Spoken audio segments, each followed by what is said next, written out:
Hello दोस्तों, नमस्कार। जय हिंद, जय भारत। उम्मीद है आप सब अच्छे होंगे और स्वस्थ होंगे, सुरक्षित होंगे और खुशहाल ज़िंदगी जी रहे होंगे।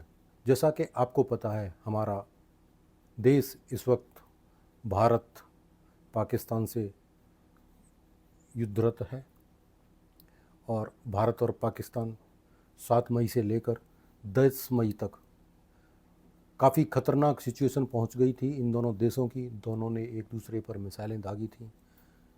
ये वजह हुई थी जो 22 अप्रैल को पाकिस्तान समर्थित कुछ आतंकवादियों ने हमारे देश के केवल हिंदुओं को चुन चुनकर मौत के घाट उतार दिया था, उनको शहीद कर दिया गया था।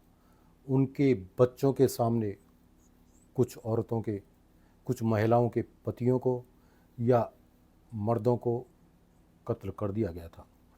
उसके बाद मोदी सरकार ने ये विश्वास दिलाया कि हम पाकिस्तान से इसका बदला लेंगे और आखिरकार 15वें दिन भारत ने पाकिस्तान पर आक्रमण किया।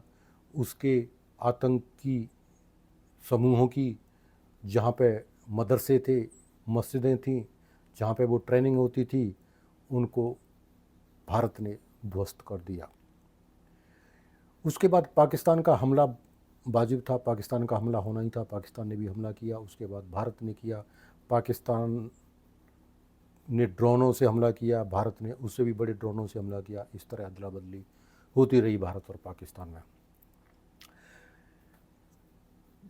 उसके बाद अचानक ये खबर आती है 10 मई को कि भारत और पाकिस्तान में सीज फायर हो गया है, युद्ध विराम हो गया है। ये न्यूज़ ब्रेक की थी अमेरिका के राष्ट्रपति डोनाल्ड ट्रंप ने। पूरा देश भौंचक रह गया था कि ये कैसे हुआ। हम तो पाकिस्तान को और ज़्यादा सबक सिखाना चाहते थे, लेकिन अचानक ऐसे पता चला कि ये पाकिस्तान ने रिक्वेस्ट की थी, अमेरिका की शरण में जाके गिड़गिड़ाया था वो, और फिर भारत ने कहा था कि अगर ऐसा है तो फिर पाकिस्तान की ओर से डीजीएमओ को रिक्वेस्ट करनी पड़ी थी, और उसने रिक्वेस्ट की तो भारत ने भी मान ली थी और इस प्रकार वो सीज फायर हो गया था। लेकिन कुछ कम्युनिकेशन गैप हुआ और इसका क्रेडिट पूरा डोनाल्ड ट्रंप लेने की कोशिश की, जिसकी वजह से भारत ने दोबारा ये घोषणा की कि युद्ध विराम स्थगित हुआ है, बंद नहीं हुआ है। ऑपरेशन सिंदूर स्थगित किया गया है, इसे बंद नहीं किया गया है, अभी ये चालू है। और ये 18 मई को फिर युद्ध विराम ख़त्म हो गया है। उसके बाद भारत पाकिस्तान की के हालात पर नज़र रखेगा, वो कैसा व्यवहार करता है, उस वो आतंकवादी समूहों को या आतंकवादियों को मदद देना बंद करता है, तो हो सकता है भारत आगे चलकर युद्ध विराम को परमानेंट कर दे। लेकिन फ़िलहाल स्थिति युद्ध की बनी हुई है। भारत अपनी युद्ध की तैयारियों में आगे चल रहा है। भारत डिप्लोमेटिक तरीके से सारी देशों से संपर्क कर रहा है। पूरी दुनिया के देशों में भारत की राजनीतिक पार्टियों के चुनिंदा लोगों को भेजा जा रहा है कि वो भारत के पक्ष को रखें वहाँ पर, कि पाकिस्तान किस तरह भारत को परेशान करता आ रहा है आतंकवाद के द्वारा। और भारत ने बहुत सारे प्रयास किए हैं पाकिस्तान को सबक सिखाने के लिए। आईएमएफ और वर्ल्ड बैंक से बोला है कि वो उसको लोन ना दें। अगर वो लोन दिया जाता है तो वो फिर युद्ध का सामान खरीदने में और भारत पर आक्रमण करने में उस लोन के पैसों को लगा देगा। लेकिन भारत की रिक्वेस्ट को नज़रअंदाज करते हुए अमेरिका ने वो लोन अप्रूव करा दिया और पाकिस्तान को लोन दे दिया गया।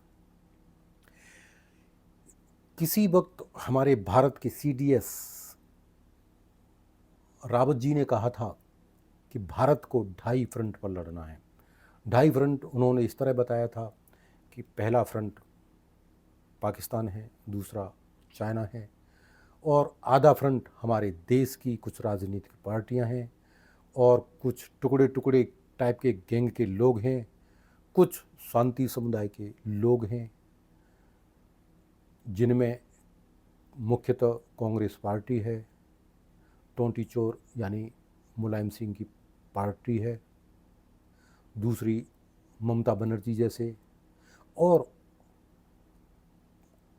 बांग्लादेशी और रोहिंग्या बसाए गए शरणार्थी लोग हैं जो देश में बम विस्फोट करने के लिए तैयार बैठे हैं, स्लीपर सेल की तरह काम कर रहे हैं। जैसे ही उन्हें उनके आकाओं से कुछ ऑर्डर मिलेगा वो भारत देश में दंगे फैला सकते हैं। तो भारत और भारत की सरकार इस वक्त पाकिस्तान से भी उलझ रही है, पाकिस्तान से भी लड़ रही है, इधर बांग्लादेश को भी टाइट करना शुरू कर दिया है। बांग्लादेश का एक्सपोर्ट को बाधित किया जा रहा है। बांग्लादेश का जो एक्सपोर्ट होता है उसको जो लैंड रूट से एक्सपोर्ट करता था उसे बंद किया जा रहा है। अब केवल सी रूट से बांग्लादेश भारत को एक्सपोर्ट कर सकता है। उसके पहले ट्रांसशिपमेंट को पहले ही ख़त्म कर दिया गया था।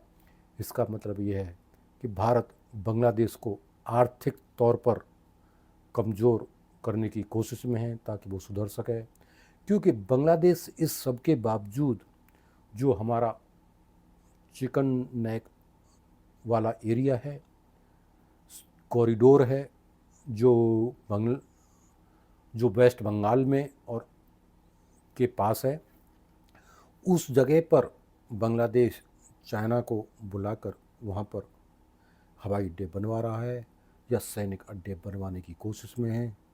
और बांग्लादेश का जो सलाहकार है जिसे इम्पोज़ किया गया है बांग्लादेश में, या जिसे बिठाया गया है अमेरिका के द्वारा, अमेरिका की पहली सरकार के द्वारा, मोहम्मद यूनिस, उसने भारत के बारे में यहाँ तक बोल दिया था कि भारत की जो 7 सिस्टर हैं यानी आसाम, मणिपुर, मेघालय, मिज़ोरम, त्रिपुरा, नागालैंड, ये सब स्टेट्स का जो मालिक है वो बांग्लादेश है। ये लैंड लॉक्ड हैं यानी इनकी समुद्र से कोई सीमा नहीं लगती है।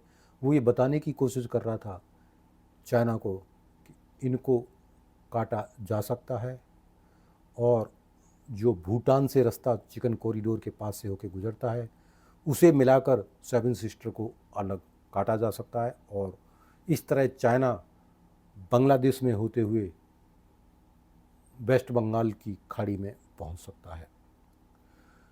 तो मेरे प्यारे साथियों, भारतवासियों और राष्ट्रवादियों, इस वक्त आप सबको ये प्रयास करना है, हमें हमारी सरकार के साथ खड़े रहना है, हमें उन शांति प्रिय लोगों को देश में निकालना है, देश से बाहर करना है, और जहाँ भी वो मिलते हैं उनकी जानकारी भारत सरकार को दी जा सकती है।